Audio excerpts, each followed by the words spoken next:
I was here 4 years ago, and I remember at the time that the talks weren't put online. I think they were given to TEDsters in a box set of DVDs, which they put on their shelves, where they are now. And actually, Chris called me a week after I'd given my talk and said, "We're going to start putting them online. Could we put yours online?" I said, "Sure." And 4 years later, as he said, it's been seen by it's been downloaded 4 million times. So I suppose you could multiply that by 20 or something to get the number of people who've seen it. And as Chris says, there is a hunger for videos of me. You know.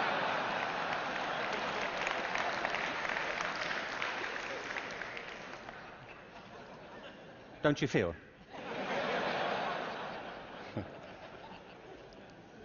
So this whole event has been an elaborate build-up to me doing another one for you, so here it is.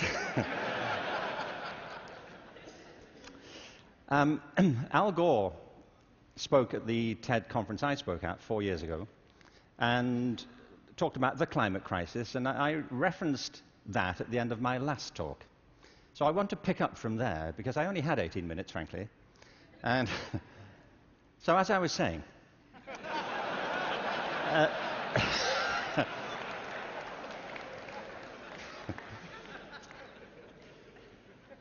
you see, he's right. I mean, there is a major climate crisis, obviously, and I think if people don't believe it, they should get out more. But I believe there's a second climate crisis, which is as severe, which has the same origins, and that we have to deal with the same urgency. And I mean by this, and you may say, by the way, look, I'm good. You know, I have one climate crisis. I don't really need the second one. But this is a crisis of not natural resources, though I believe that's true, but a crisis of human resources. I believe fundamentally, as many speakers have said during the past few days, that we make very poor use of our talents. Very many people go through their whole lives having no real sense of what their talents may be, or if they have any to speak of. I meet all kinds of people who don't think they're really good at anything. Actually, I kind of divide the world into two groups now. Jeremy Bentham, the great utilitarian philosopher, once spiked this argument. You know, he said there are two types of people in this world: those who divide the world into two types, and those who do not. Well, well, I do. And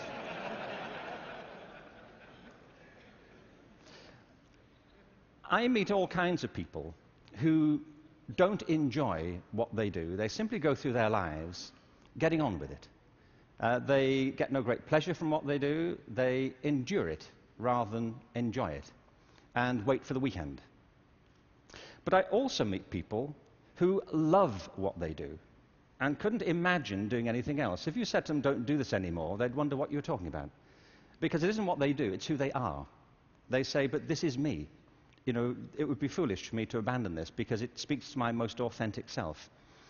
And it's not true of enough people. In fact, on the contrary, I think it's still true of a minority of people.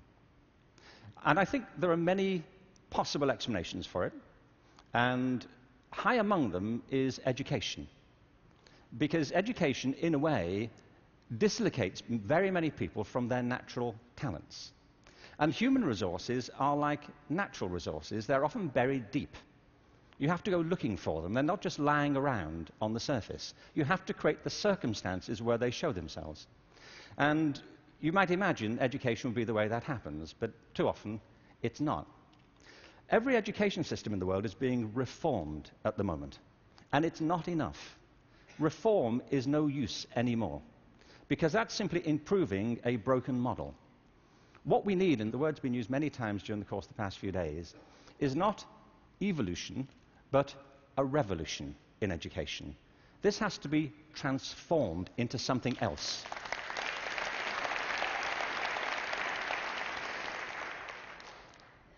One of the real challenges is to innovate fundamentally in education. Innovation is hard. because it means doing something that people don't find very easy for the most part. It means challenging what we take for granted, things that we think are obvious. The great problem for reform or transformation is the tyranny of common sense. Things that people think, well, they can't be done any other way because that's the way it's done. I came across a great quote recently from Abraham Lincoln, who I thought you'd be pleased to have quoted at this point. He said this in December 1862 to the second annual meeting of Congress. I ought to explain that I have no idea what was happening at the time. We don't teach American history in Britain. We suppress it. You know, this is our policy, so... So no doubt something fascinating was happening in December 1862, which the Americans among us will be aware of. But he said this: the dogmas of the quiet past are inadequate to the stormy present. The occasion is piled high with difficulty, and we must rise with the occasion. I love that. Not rise to it, rise with it. As our case is new, so we must think anew and act anew. We must disenthrall ourselves, and then we shall save our country. I love that word, disenthrall.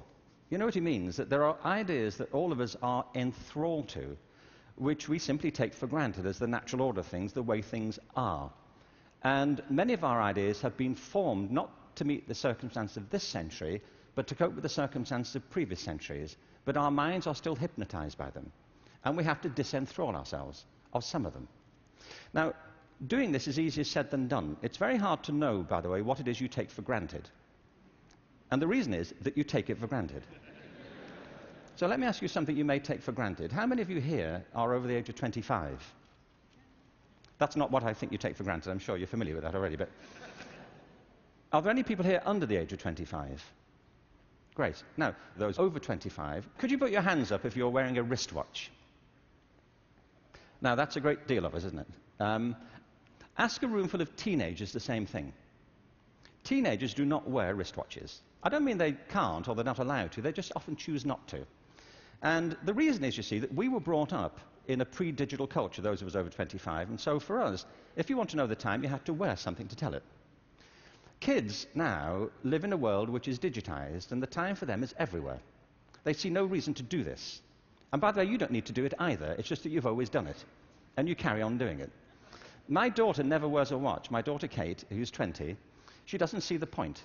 You know, as she says, you know, like, it's a single-function device. You know, like...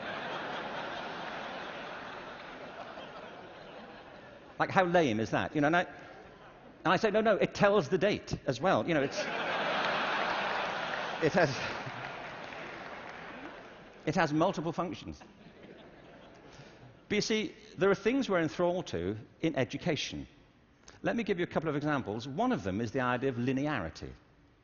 That it starts here, and you go through a track, and if you do everything right, you will end up set for the rest of your life.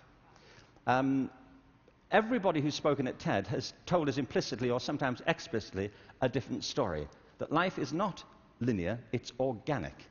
We create our lives symbiotically as we explore our talents in relation to the circumstances they help to create for us. But you know, we have become obsessed with this linear narrative. And probably the pinnacle for education is getting you to college. I think we are obsessed with getting people to college. Certain sorts of college. I don't mean you shouldn't go to college, but not everybody needs to go, and not everybody needs to go now. Maybe they go later, not right away. I was up in San Francisco a while ago doing a book signing. There was this guy buying a book. He was in his 30s, and I said, "What do you do?" And he said, "I'm a fireman." And I said, "How long have you been a fireman?" He said, "Always. I've always been a fireman." And I said, "Well, when did you decide?" He said, "As a kid." He said, "Actually, it was a problem for me at school, because at school, everybody wanted to be a fireman." He said, "But I wanted to be a fireman." You know, and he said, "When I got to the senior year of school, my teachers didn't take it seriously. This one teacher didn't take it seriously." He said, "I was throwing my life away if that's all I chose to do with it. that I should go to college, I should become a professional person, I had great potential, and I was wasting my talent to do that. And he said it was humiliating because he said it in front of the whole class, and I really felt dreadful. But it's what I wanted. And as soon as I left school, I applied to the fire service and I was accepted. And he said, you know, I was thinking about that guy recently, just a few minutes ago when you were speaking about this teacher. He said, because 6 months ago, I saved his life. He said he was in a car wreck, and I pulled him out, gave him CPR, and I saved his wife's life as well.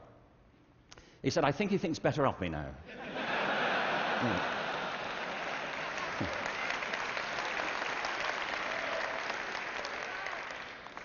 You know what I mean? Human communities depend upon a diversity of talent, not a singular conception of ability. And at the heart of our challenges, at the heart of the challenge is to reconstitute our sense of ability and of intelligence. This linearity thing is a problem. When I arrived in LA about 9 years ago, I came across a policy statement, very well intentioned, which said college begins in kindergarten. No, it doesn't. It doesn't. If we had time, I could go into this, but we don't. Kindergarten begins in kindergarten. A friend of mine once said, you know, a 3-year-old is not half a 6-year-old.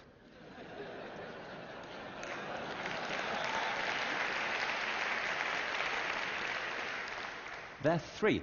But as we just heard in this last session, there's such competition now to get into kindergarten, to get to the right kindergarten, that people are being interviewed for it at 3. Kids sitting in front of unimpressed panels, you know, with their resumes. Flicking through it, saying, what, this is it?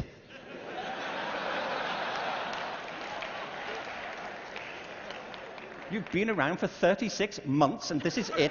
You know,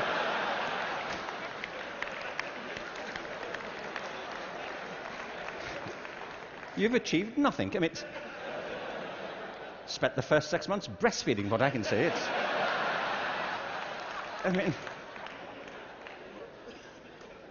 It's outrageous as a conception, but it tracks through. The other big issue is conformity.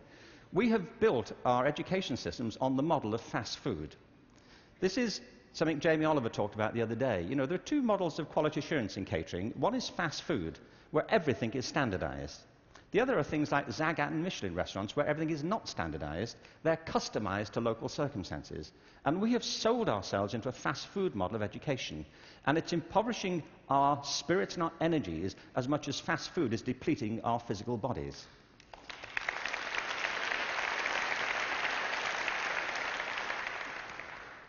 I think we have to recognize a couple of things here. One is that human talent is tremendously diverse. People have very different aptitudes. I worked out recently that I was given a guitar as a kid at about the same time that Eric Clapton got his first guitar. You know, it worked out for Eric, that's all I'm saying. You know, in a way, it did not for me. I could not get this thing to work, you know. No matter how often and how hard I blew into it, you know, it just wouldn't work. But it's not only about that, it's about passion. Often people are good at things they don't really care for.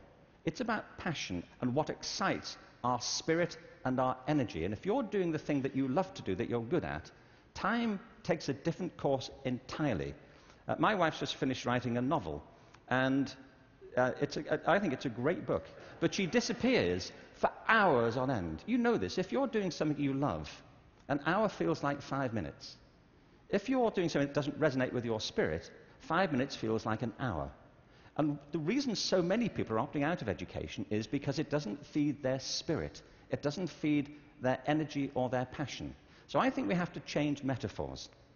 We have to go from what is essentially an industrial model of education, a manufacturing model, which is based on linearity and conformity and batching people. We have to move to a model that is based more on principles of agriculture. We have to recognize that human flourishing is not a mechanical process, it's an organic process. And you cannot predict the outcome of human development. All you can do is, like a farmer, is create the conditions under which they will begin to flourish. So when we look at reforming education and transforming it, it isn't like cloning a system. There are great ones, like KIPS. It's a great system. There are many great models. It's about customizing them to your circumstances and personalizing education to the people you're actually teaching. And doing that, I think, is the answer to the future, because it's not about scaling a new solution. It's about creating a movement in education in which people develop their own solutions, but with external support based on a personalized curriculum. Now, in this room, there are people who represent extraordinary resources in business, in multimedia, in the internet. These technologies, combined with extraordinary talents of teachers, provide an opportunity to revolutionize education. And I urge you to get involved in it, because it's vital not just to ourselves, but to the future of our children. But we have to change from the industrial model to an agricultural model where each school can be flourishing tomorrow. That's where children experience life, or at home if that's where they choose to be educated with their families or their friends. There's been a lot of talk about dreams over the course of this few days. And I wanted just to, very quickly, I was very struck by Natalie Merchant's songs last night, recovering old poems. I wanted to read you a quick, very short poem from W.B. Yeats, who some of you may know. He wrote this to his love, Maud Gone. And he was bewailing the fact that he couldn't really give her what he thought she wanted from him. And he says, I've got something else, but it may not be for you. He says this: had I the heavens embroidered cloths, enwrought with gold and silver light, of blue and the dim and the dark cloths, of night and light and the half-light, I would spread the cloths under your feet. But I, being poor, have only my dreams. I have spread my dreams under your feet. Tread softly, because you tread on my dreams. And every day, everywhere, our children spread their dreams beneath our feet. And we should tread softly. Thank you. Thank you very much. Thank you very much.